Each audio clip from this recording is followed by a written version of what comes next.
प्रिय विद्यार्थियों, dream show series में आज अपन करते हैं बहुपद वाले MCQ क्वेश्चन कक्षा 10 के लिए।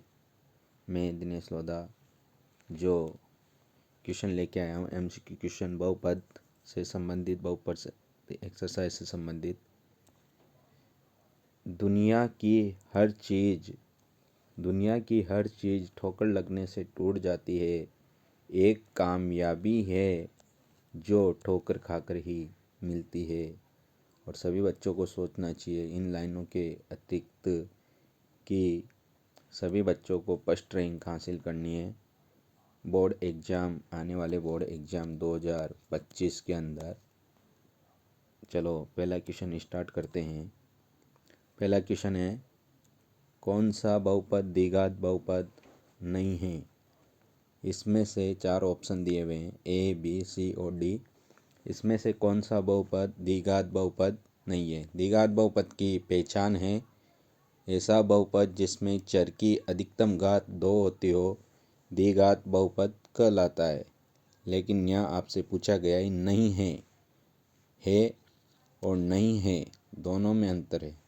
तो है नहीं पूछा गया है, नहीं है इसका विशेष तौर पे ध्यान रखें। x², इसमें अधिकतम घात 2 आ रही है तो ये तो नहीं होगा। इसमें भी x² की अधिकतम घात 2 आ रही है तो ये भी नहीं होगा। उसने पूछा है नहीं, ये द्विघात तो है लेकिन द्विघात बहुपद नहीं ढूंढना है। इसमें भी अधिकतम घात 2 आ रही है तो ये भी द्विघात बहुपद नहीं होगा। लेकिन इसमें x की अधिकतम घात कितनी आ रही है? 3, तो ये द्विघात बहुपद नहीं है, यानी कि ऑप्शन नंबर डी सही है। अब अगला क्वेश्चन है, एपेक्स बराबर बहुपद एपेक्स बराबर 4x + 2 में x क्वेश्चन नंबर 2, बहुपद एपेक्स बराबर 4x + 2 में x बराबर 2 रखने पर बहुपद का मान क्या होगा? बहुपद का मान पूछा गया है।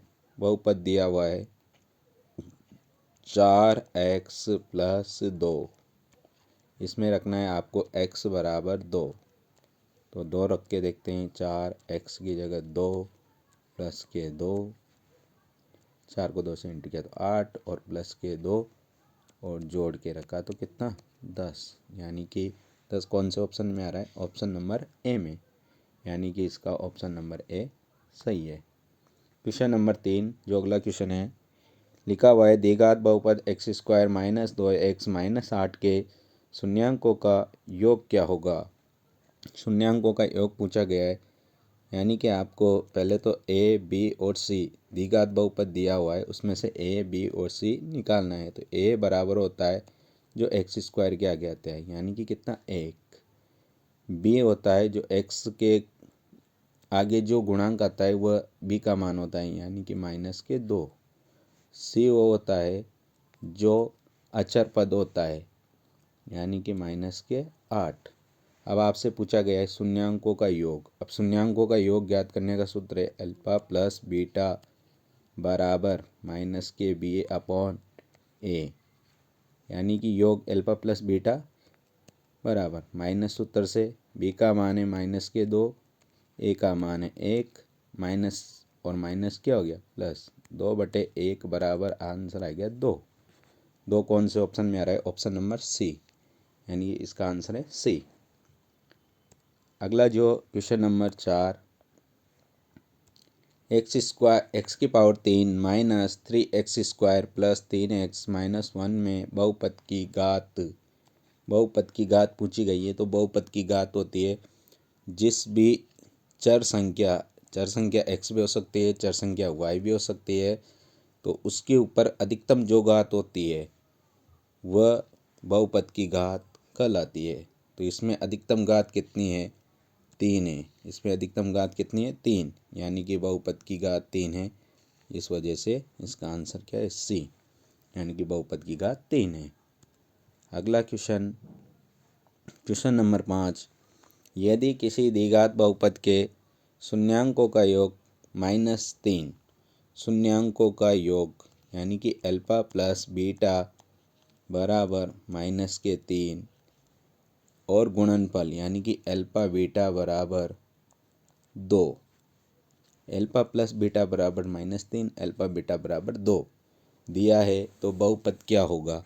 अब बहुपद निकालने का सूत्र होता है पी एक्स बराबर x square minus alpha plus beta और एक्स और प्लस के साथ में अल्फा बीटा।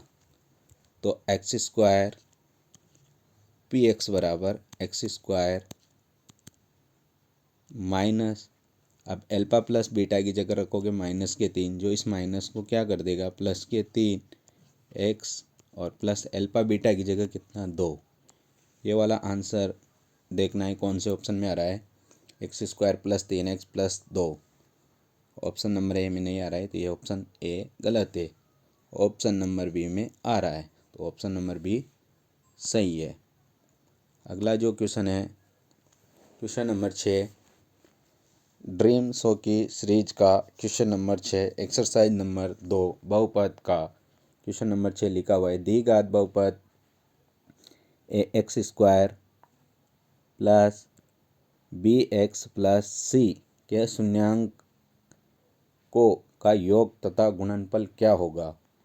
तो ये सीधा सीधा लिखा हुआ है कि द्विघात बहुपद जिसका मानक रूप होता है x square plus b x plus c के शून्याङ्कों का योग तथा गुणनफल क्या होगा? तो शून्याङ्कों का योग अल्फा प्लस बीटा, ये मानक सूत्र एक तरह से होता है -kb/a, और गुणनफल यानी कि अल्फा बीटा बराबर होता है c/a। तो -kb/a और c/a दोनों देखने हैं, तो कौन से ऑप्शन में आ रहे हैं? Option number B. पहले में आ तो रहे हैं लेकिन एक माइनस का नहीं है, तो कौन सा ऑप्शन सही है? बी ऑप्शन सही है। अगले क्वेश्चन नंबर 7 पे चलते हैं, और क्वेश्चन नंबर 7 लिखा हुआ है एक घात वाले बहुपद क्या कहलाते हैं? एक घात वाले बहुपद त्रिघात बहुपद तो कहलाता है जिसकी अधिकतम घात कितनी हो? 3, तो ऑप्शन नंबर ए नहीं होगा। द्विघात बहुपद कहलाता है ऐसा बहुपद जिसकी अधिकतम घात 2 होती हो, द्विघात बहुपद कहलाता है, तो ये भी नहीं होगा। और एक घात वाले बहुपद के बारे में पूछा गया है, तो रैखिक बहुपद ऐसा बहुपद है जिसमें चर की अधिकतम घात कितनी हो? 1, उसको कहते हैं रैखिक बहुपद। और एक घात वाले बहुपद भी कहते हैं, यानी कि एक घातीय बहुपद भी कहते हैं। एक घातीय बहुपद भी कहते हैं। अगले क्वेश्चन की तरफ, क्वेश्चन नंबर 8 लिखा हुआ है x square plus 2x plus 3 में शून्याङ्कों की संख्या कितनी होती है? शून्याङ्कों की संख्या पूछी गई है। X square plus 2x plus 3 में शून्याङ्कों की जो संख्या पूछी गई है, अब शून्याङ्कों की संख्या होती है जो चर की अधिकतम घात आती है, जैसे कि 2 आ रहा है तो इसकी शून्याङ्कों की संख्या हो गई 2। अगर 3 आ रहा है तो शून्याङ्कों की संख्या हो जाएगी 3। यदि x से आके रह रहा है तो शून्याङ्कों की संख्या हो जाएगी 1। और अगर x वाला पद नहीं आ रहा है तो फिर शून्याङ्कों की संख्या हो जाएगी 0। तो इसमें अधिकतम संख्या कितनी आ रही है? x की अधिकतम घात 2, यानी कि शून्याङ्कों की संख्या 2। क्वेश्चन नंबर 8 का जो ऑप्शन सही है ऑप्शन नंबर सी। बढ़ते हैं अगले क्वेश्चन की तरफ। क्वेश्चन नंबर 9, विभाजन एल्गोरिथम का सही रूप है। विभाजन एल्गोरिथम का जो सही रूप है, इसके लिए सूत्र होता है विभाजन एल्गोरिथम का सही रूप है, और इसका ही संबंधित यूक्लिड विभाजन परिमेय होती है a बराबर बी क्यू प्लस आर। ए बराबर बी क्यू प्लस आर होता है। तो a बराबर बी क्यू प्लस आर, ए को कहा जाता है भाज्य। ए को क्या कहा जाता है? भाज्य। बी को कहा जाता है भाजक। क्यू को कहा जाता है भागफल। और आर को कहा जाता है शेषफल। यानी कि इस क्रम में इंग्लिश वर्ड में ए बराबर बी क्यू प्लस आर। अब हिंदी वर्ड में ढूंढना है भाज्य, ए को कहा जा रहा है भाज्य बराबर भाजक, इनके बीच में काई का भी चिन्ह है तो इंटू का चिन्ह, यानी कि भाजक इंटू भागफल प्लस का शेषफल। ऐसा ऑप्शन कौन से में आ रहा है? ऑप्शन नंबर डी में, भाज्य बराबर भाजक इंटू भागफल प्लस शेषफल। चारों नाम तो ऊपर के 3 में भी आ रहा है, लेकिन इनमें सब में चिन्हों का क्या है? चेंज है। जैसे कि पहले में माइनस आ रहा है पीछे, जबकि वहाँ होना चाहिए प्लस। दूसरे में बीच में आगे वाले पद में आ रहा है प्लस, जबकि वहाँ होना चाहिए इंटू। और तीसरे वाले में पीछे आना चाहिए प्लस, जहाँ आ रहा है माइनस। इस वजह से तीनों नहीं है। और चौथा बिल्कुल सही है, यानी कि ऑप्शन नंबर डी आपका बिल्कुल राइट है। और अगला है क्वेश्चन नंबर 10। 10वां क्वेश्चन में थोड़ा मिस्टेक है भाई। एक्स स्क्वायर माइनस 3 आएगा यहाँ, एक्स स्क्वायर माइनस के 3 के हल होंगे। थोड़ा प्रिंट में हो गया है, यहाँ पर क्या आएगा? माइनस आएगा। एक्स स्क्वायर माइनस 3 के हल होंगे। एक्स स्क्वायर माइनस 3 के हल बताने हैं तो इसको किसके बराबर कर देंगे? 0 के बराबर। यहाँ से माइनस के 3 उधर गए तो प्लस के 3, यहाँ से स्क्वायर हटेगा, इधर क्या लग जाएगा? Under root 3।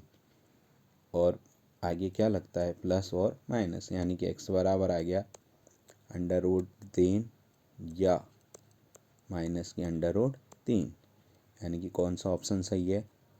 ऑप्शन देखते हैं। पहले ऑप्शन में दोनों प्लस है तो ये भी नहीं होगा। दूसरे ऑप्शन में दोनों माइनस है, ये भी नहीं होगा। तीसरे ऑप्शन बिल्कुल सही है, सेम क्वेश्चन है। एक्स बराबर अंडर रूट 3 और या माइनस के अंडर रूट 3। ये जो 10 क्वेश्चन थे ये कंप्लीट हुए। अगर आपको वीडियो पसंद आया हो तो प्लीज़ लाइक कीजिए, कमेंट कीजिए और हमारा हौसला बढ़ाने के लिए शेयर कीजिए। Thank you.